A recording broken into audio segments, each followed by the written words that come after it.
Well, I'm going to do something that is a bit different than what I would normally do.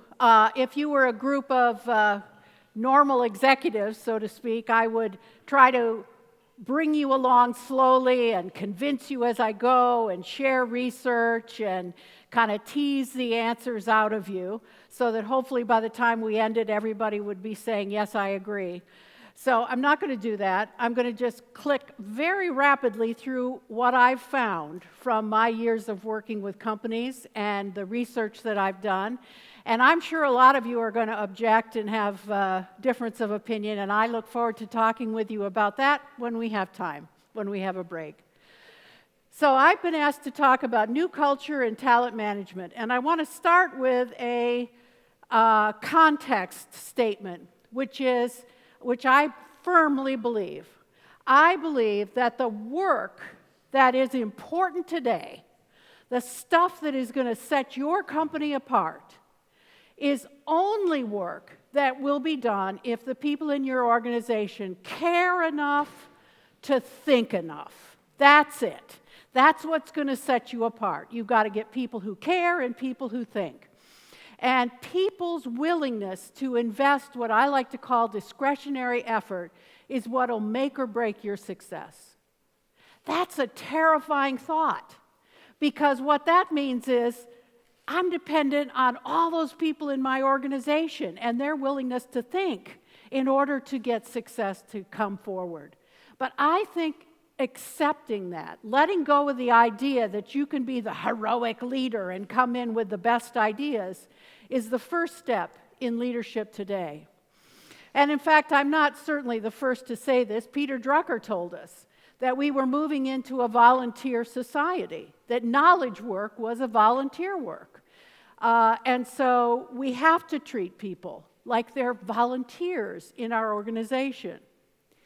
Now, when work depended, and of course some of the work in our organization still does depend on making a lot of stuff cheaply, on efficiency and scale, a lot of practices that were developed that made sense at the time, that were ideal for driving efficiency and scale. They included things like somebody at the top will make a decision and we will cascade it down the organization. When I went to business school, I was taught about how to cascade decisions down an organization. We had an emphasis on utilization metrics, on efficiency, on productivity measured in the context of time. We had bureaucratic structures that are designed to align matrixed inputs from multiple different parties. We mistrusted individuals, and so we put a lot of rules in place about when to show up and what to wear and where to be and when and all that. I call them schoolhouse rules. And we basically had a win-lose philosophy, a zero-sum philosophy at the basis. Now, here's the thing. I think if you want to compete on the basis of efficiency and scale, God bless you, and here's how to do it.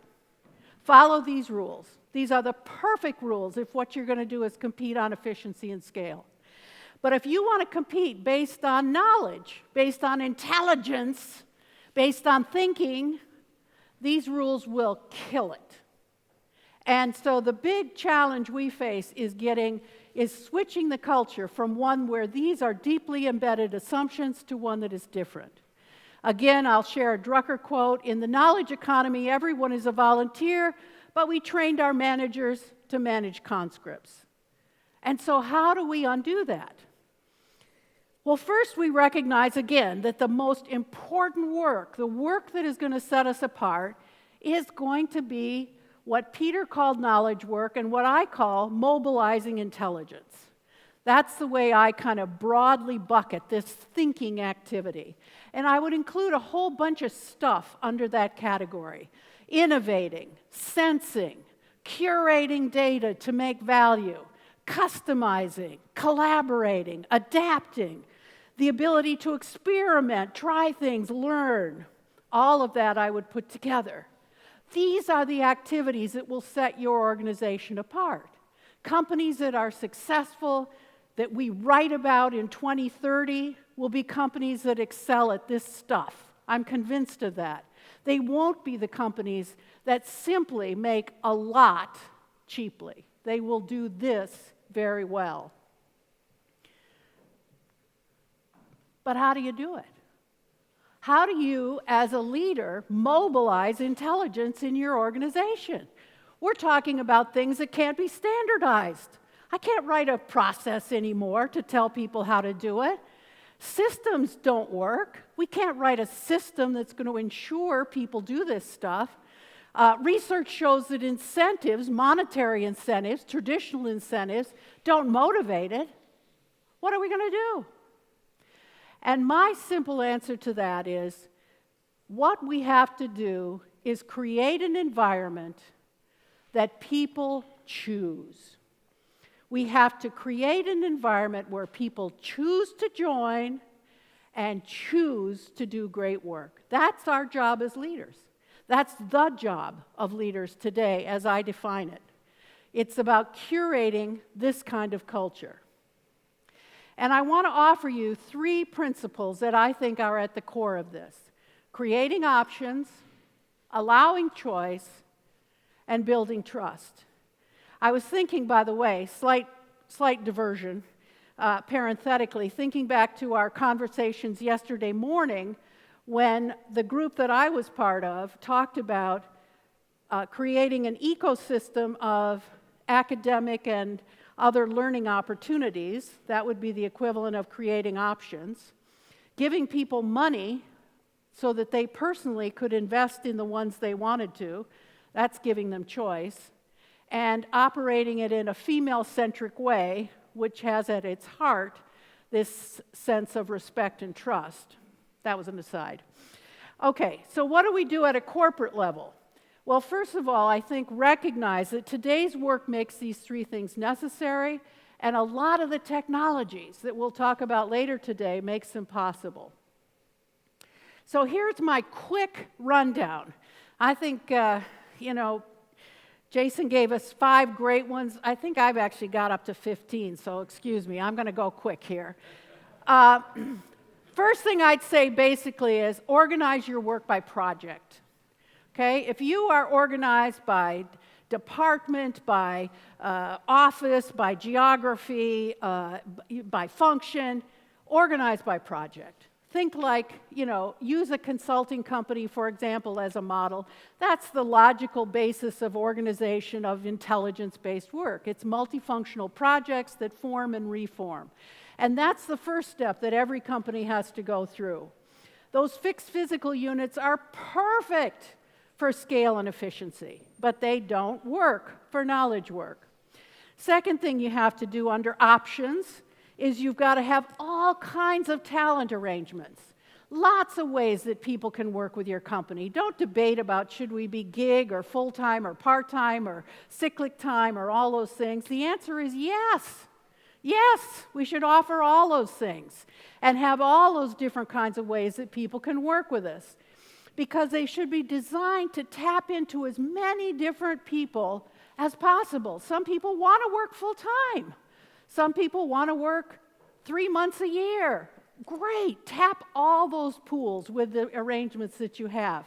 And get your HR firm to function, to think like a talent agency, where the idea is if I'm, as a line leader, call up and say, I need people with these skill sets, the HR can flip through its hopefully pre-vetted database and pull up the right roster of people, some of which will be employees, some of which will be gig workers, some of which will be consultants, who knows what.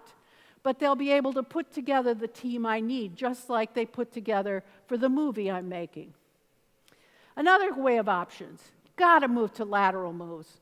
Absolutely no way to promote people often enough to give young people, the millennials and Zs that Jason talked about, the kind of variety and challenge they want. You've got to create options to do that without the idea of promotion being embedded in it. And by the way, if a young person comes up to you and says, I'd like a promotion, you should recognize that that's their polite way of saying, I'm bored out of my mind. Okay? That's what they're telling you, that they're bored. Not that they necessarily want a promotion, but that's the only polite way we have to say we're bored. And here's the biggie. You've got to begin to pay for the task, not the time. In other words, you need to draw lessons from the craft industry. If you think about this woman weaving silk, the master weaver who bought her silk did not ask her how long it took her to make that piece of silk. They felt the silk, they judged the quality, they thought about the market, and they paid what it was worth. They paid the value of the end product or task. We've got to move in that direction. We've got to assign economic value to each project. We've got to judge quality, including timeliness, in other words, that it was delivered on a date that I needed it, but not elapsed time.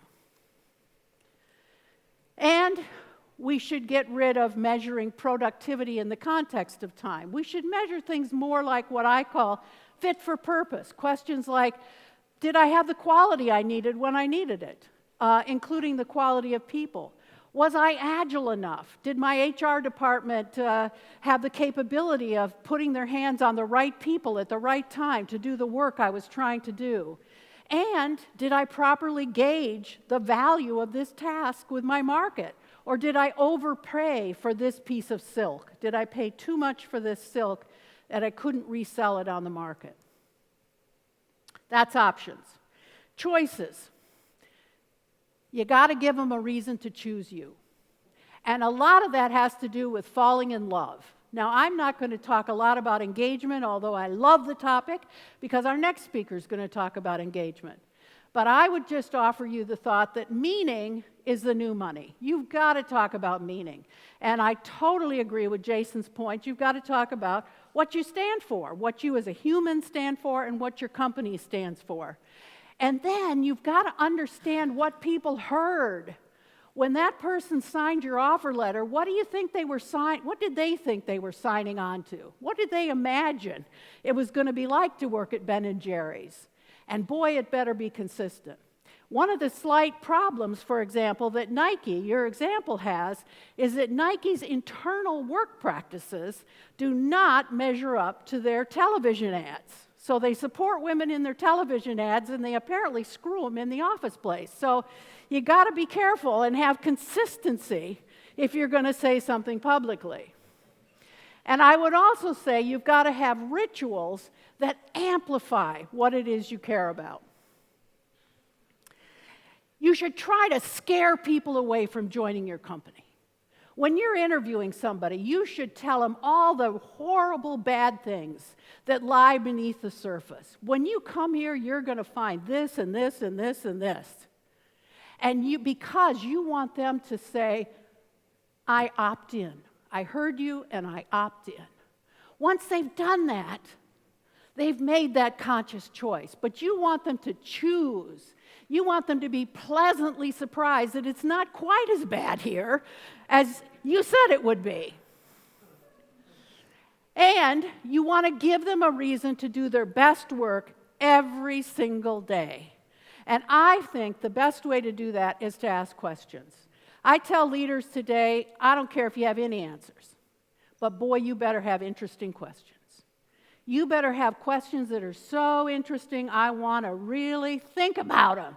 The kind of questions that I enjoy thinking about, that keep me awake, that cause me to think in the shower. Those are the kind of questions you better be asking me.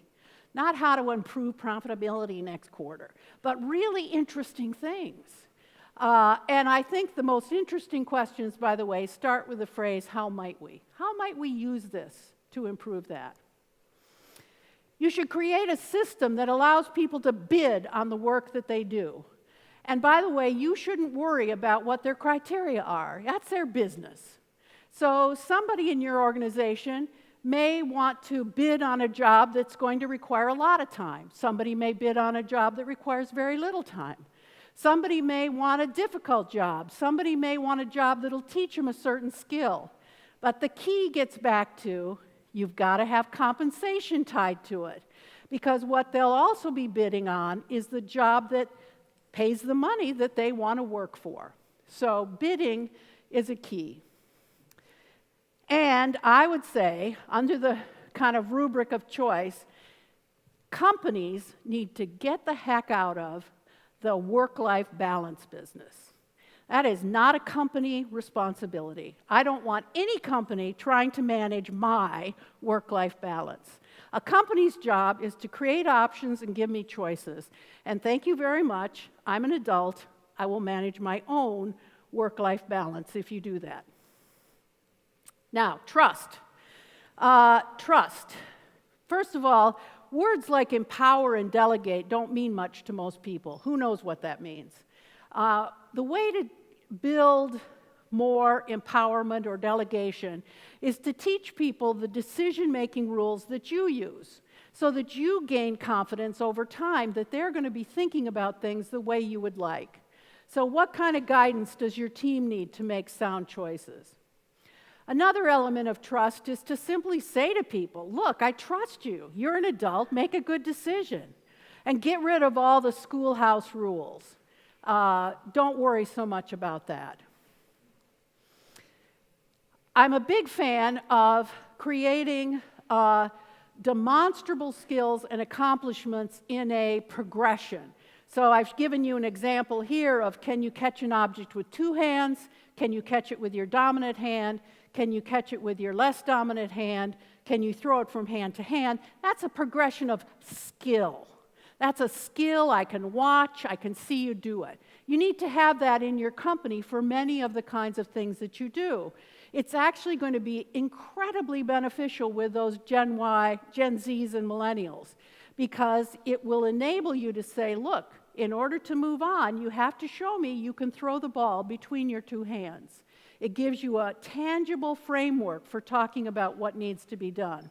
So codify logical progressions, require demonstrated skills, and I hate 360 surveys based on those judgmental words like, is he collaborative?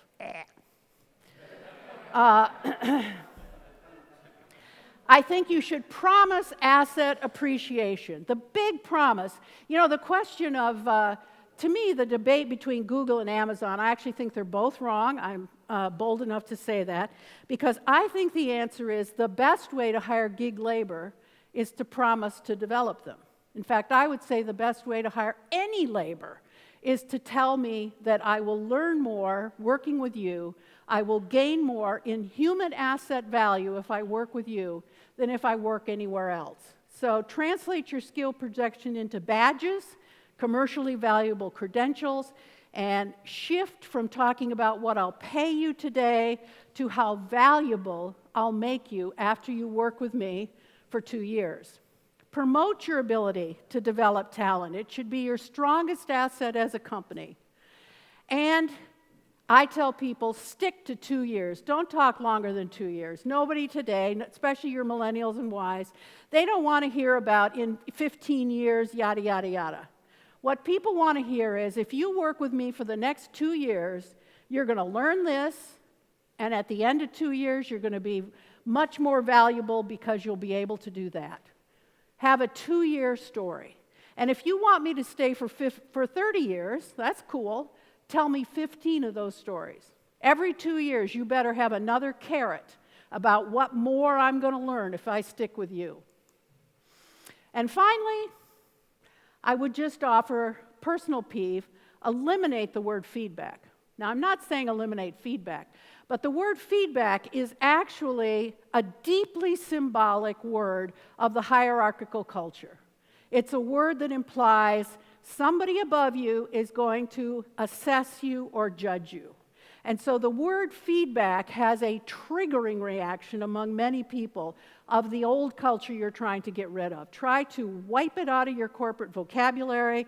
Use words like teach or coach or whatever you want to use, but do not use the word feedback. Okay, that's it. Options, choices, and trust.